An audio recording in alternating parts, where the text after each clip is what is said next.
Okay. It's all you.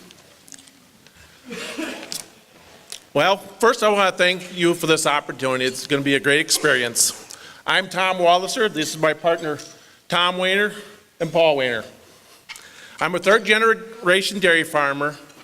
We've been milking cows in the same location since 1948. The Wayners have been milking cows 50-plus years now in McKee County. Our families operate and own the two dairy farms that supply milk to our new business, WW Homestead Dairy. Our families are looking for a sustainable way to keep our kids involved in our farming operations. The traditional way of bringing kids back to the farm is usually add more cows, build more barns, just get bigger, and we just felt we wanted to take a different route. Our farms have always had a very high quality of milk, so we decided to take the value-added route.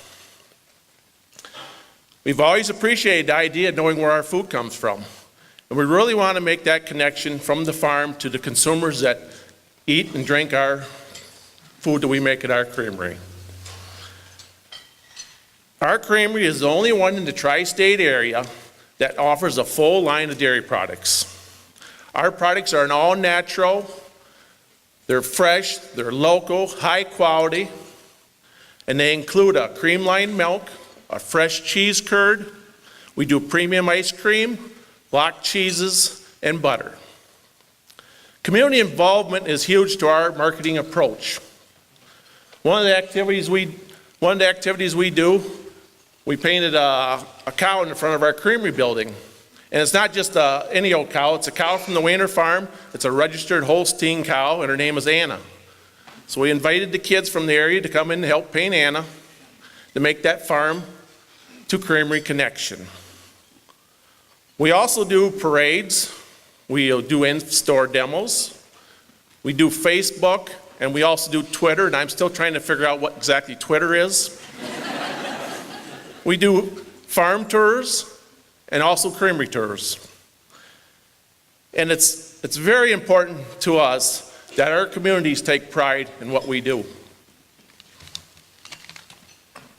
In January of 2011, we completed the purchase of a vacant factory building located on the south side of Waukon. And this area is really the first thing that people see as they enter Waukon from the south. It's located on the busiest road that runs through town. The creamery is constructed within the existing building, but we've added new paint to the building. We did the cow mural that Tom had talked about. New signage on the building, and we removed an old dilapidated chain link fence. And along with other just general maintenance and cleaning up of the area, we really revitalized an area of town that was in dire need of it. In September of 2010, we hired Bruce Snitker, a former creamery manager with over 30 years experience in the dairy industry. Bruce is a key part of our team, helping to lay out our floor plan, oversee much of the construction progress, locate and purchase equipment, and sourcing of packaging materials and ingredients. Once the processing began as a licensed cheesemaker and being familiar with most of the equipment, he eliminated many learning curves associated with starting up a new business. Our processing actually began in June of 2011. We were bringing in about 2,500 pounds of milk a week, making fresh cheese curds. And our first employees consisted of Bruce and then our family members. We're now utilizing about 30% of our total milk production capacity between the two dairy farms, and this is about the equivalent of 30 to 35,000 pounds of milk a week. We have 6 full-time employees and 8 to 10 part-time employees, and also family members, and that does not include the time that us three put in marketing and managing. Within our first 3 months of being in business, we had 4 or 5 wholesale outlets, wholesale customers, along with our retail store located at the creamery. We now have over 70 wholesale outlets, and these include grocery stores, convenience stores, restaurants, schools, and colleges. And last spring, we added an ice cream parlor to the retail store area. And in the past 6 months, we started making block cheddar cheeses, offering gift boxes and ice cream cakes, which were a huge hit over the holiday season. And we also continue to add to our growing list of 30-plus ice cream flavors. So in addition to our strong community approach that Tom had talked about, our other marketing efforts include in-store demos, farmers markets, a lot of newspaper and radio advertisements, And we feel that all of these things help to make that strong connection between our dairy farms and our consumers. If we were to receive the $10,000 prize, there are two needs that we have. The first is a vacuum sealer. This would allow us to greatly extend the shelf life of our curds, thus opening up new markets. The second thing we would do is partition off a separate ice cream processing room in our creamery. Right now, if we are making ice cream at the same time we are making cheese curds or butter, heat and humidity can be an issue. This would allow us to have a cool, low humidity area just for the making of our delicious, high-quality ice creams.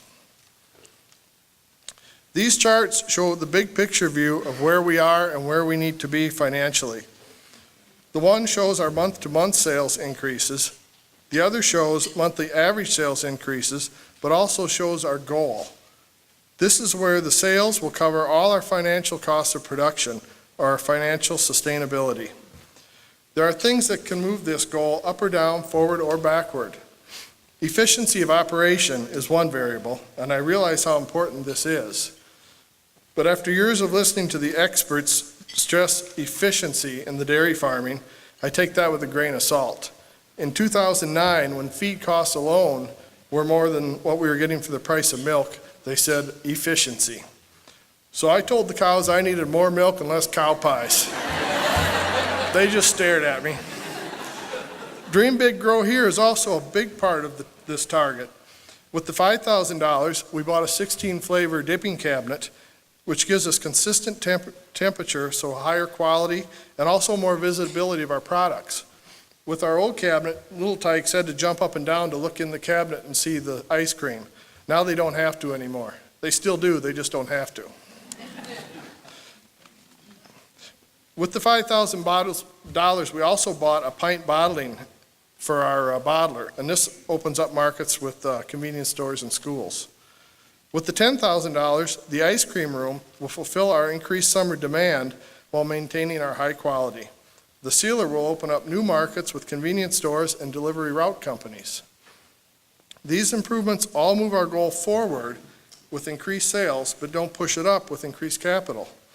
In a way, our big dream starts when we hit our goal of financial sustainability, the freedom to invest and donate more to the community, expand into other markets and products. Without the financial pressures, builds a sustainable family business for years to come. This $10,000 would do as much as anything to help us reach our star as quickly as possible. Thank you. Thank you.